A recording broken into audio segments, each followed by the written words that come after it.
So this is going to be my last submission for now about Islam, politics, Boko Haram or whatever, right? So first things first.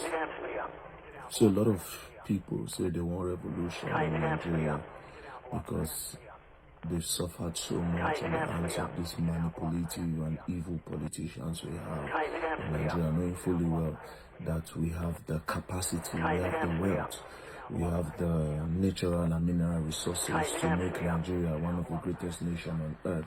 But sadly, we have been cursed with bad leaders, right? So people are asking for revolution, that we need to force these bad politicians out, which I also agree that we need a revolution. But if you want to know how demonic these people are, let me just break it down for you, right? Because of the population of the North, if a revolution, if they are not in on the revolution, it is going to be difficult, right? So let's say this revolution that we want, the Igbos are always prepared for the revolution. Some part of the Yorubas are prepared for the revolution.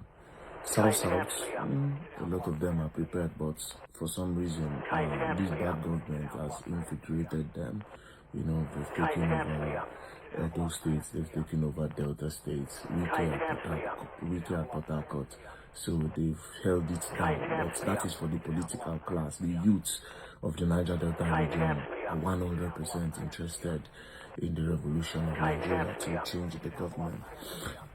But there's one place that is a problem, and it is the North, right?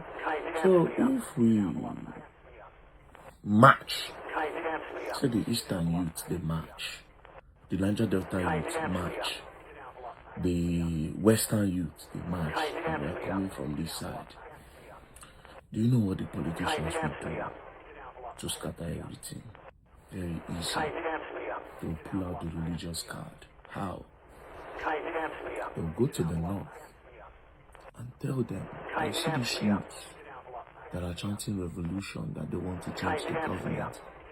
They don't want to change the government. They want to chase Islam away. They want to chase the Muslim away. So if people don't fight against them now, they are coming for your religion. That's all it takes. The youth will start fighting the youth. The northern youth will start fighting the youth. The Hausa youths that are Muslims will start fighting the other youths. You understand? I want you to think about this deep. Do you understand? What am I trying to say? The politicians have it's a deliberate step to make sure the Ariwas and the northern youth, they don't gain education. They have made sure that the northern youth don't get good access to opportunities that can secure them wealth. Other than education, they've made sure that they don't create infrastructure and a structure that can put reasonable amount of money in their pocket every day or monthly. It's deliberate. You know why they did it? So they can control them. There's a reason why the government have allowed Boko Haram to keep bombing the northern states in Nigeria. There's a reason why the government have allowed Boko Haram to be raping the Muslim women. There's a reason why the government have allowed Boko Haram to be kidnapping the Muslim children and taking them into the bushes. There's a very big reason for that. And the reason is religious control. You have to sit down, look at the whole problem of Nigeria before you can even... It's not every time you talk and criticize. These things are deliberate. The politicians keep the North the way the North is as a backup, as a defense system. Do you want to understand how? Let me still go further to break it. Tomorrow, let's say one person arose or arise and start campaigning And maybe the West, South, and the Niger Delta region love that person. Sorry, the West, East, and the South love that person so much. And they start campaigning for that person. There is one place that the person will not get a campaign, especially if the person is a Christian. All the politician that is fighting against him have to do is to go to the north and tell him that this person is a Christian, and if this person comes, this person is going to make sure they finish the whole Arewa Muslims. It's a deliberate thing. Think about the part of Nigeria that have been flourishing. The north is not part of it. The north is not part of it. It's not. It's not. They have more beggars. They have more children out of schools. They have more mothers suffering every day for their children to eat. They have more fathers dying. Now the north, they suffer past. It's a construct by the politicians to make sure it forever stays like that. And their ultimate prize is that the wealthiest people will come from there. The wealthiest people come from the north. Oh, he's the richest man from the north. The second richest man from the north. You have a lot of rich people from the north. But as soon as they don't claim that wealth, they are not going to look out for the rest that are from the north. Do you understand? This thing a problem. Unless we join hands together, all of us, start to fight for north to be stabilized. Nigeria will not go anywhere. These people where they say, oh, they're Muslim, they be your enemies. Now the construction where they do. Something that happened for there. I told you before, when it was happening in the north, when they bombed for north, make everybody they talk. People feel say, okay, they deserve them. After all, maybe because you feel like, because Boko Haram and this other insurgency group, they speak Hausa, means all of them, all the Hausa speakers for Nigeria, they be Boko Haram and they be bandits. But I've told you this thing, and I will keep on ringing this thing to your ears. That's all this thing. Politics is playing a very big role. And this politics is disguising as fighting for Islam. Do you understand? Sit down. Check the states in the north. They have all been destabilized. And like this now, they will creep. Because one thing about ideas they change. Ideas they change. The blueprints, they don't scatter north. Ideas still don't change now. They don't enter another place. They are coming for everybody now. Fight that the northern youth will be educated. Fight that the children would be educated. They should get easy access to education. Fight that companies, infrastructures, fight that there must be a port in northern states that will make things cheap for them there. Fight that the minimum wage in the north will go up. They went to go and bring me, I'm a very scattered person. They say my mother will say you're too dirty. Every time your room big dirty, I believe I'm scattered because when I come out I spray nice, I look nice, I make sure I bath clean.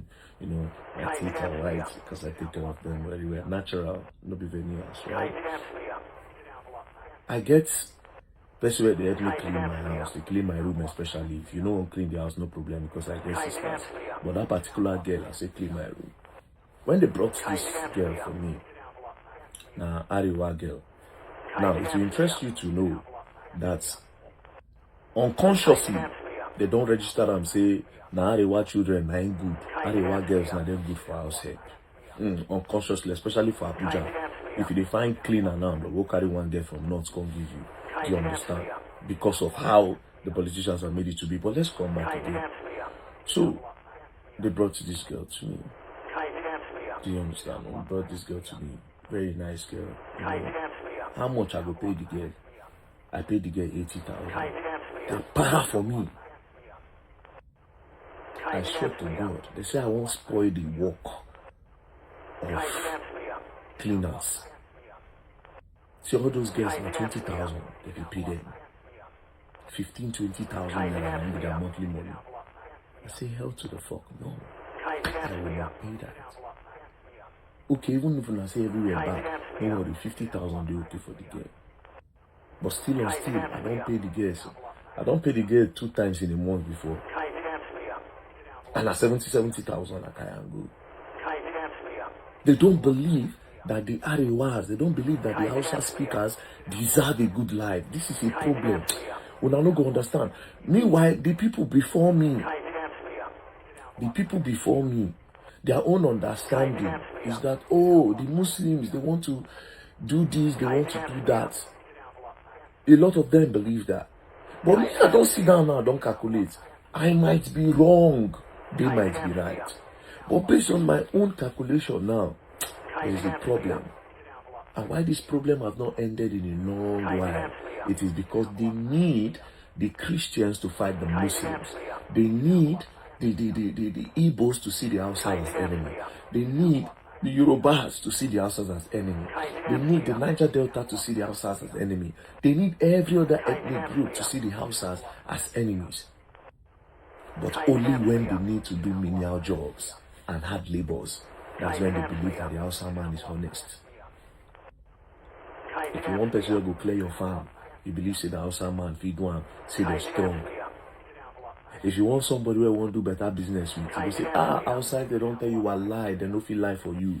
If you go to the market, you want to go and buy tomato, you believe say the Hausa man be the best. If you want to go buy onions, you believe say the Hausa man be the best. If you want to buy pepper, you believe say the Hausa man be the best. If you want to buy rice, if you want to buy food stuff, if Hausa man they sell and you believe say you won't go cheap fast. Wake up. Wake up. The enemies are the politicians. The enemies are the politicians. And I'll tell you for free today, calculate how many politicians did the whole Nigeria. You know this 3,000. Pata 5,000 for all parties. Check how many Nigerians did. How many police did? How many police did for the whole Nigeria? Pata 500,000. How many military did? Pata 300,000. All of them put together 1.something million. And if you do waiting, almost 300 million people they fight, which is to make the country better. And still on still, they'll still oppress. When you talk too much, they still want to arrest you. When you tell them that this is our life, they want to pick you, they want to frustrate you, they want to close your voice, they want to choke you. That is if they try to bribe you and you don't take. Know your enemies. The politicians are the enemies. Not the Igbos, not the Yorubas, not the Hausas, not Christians, not Muslims. The enemies are the politicians.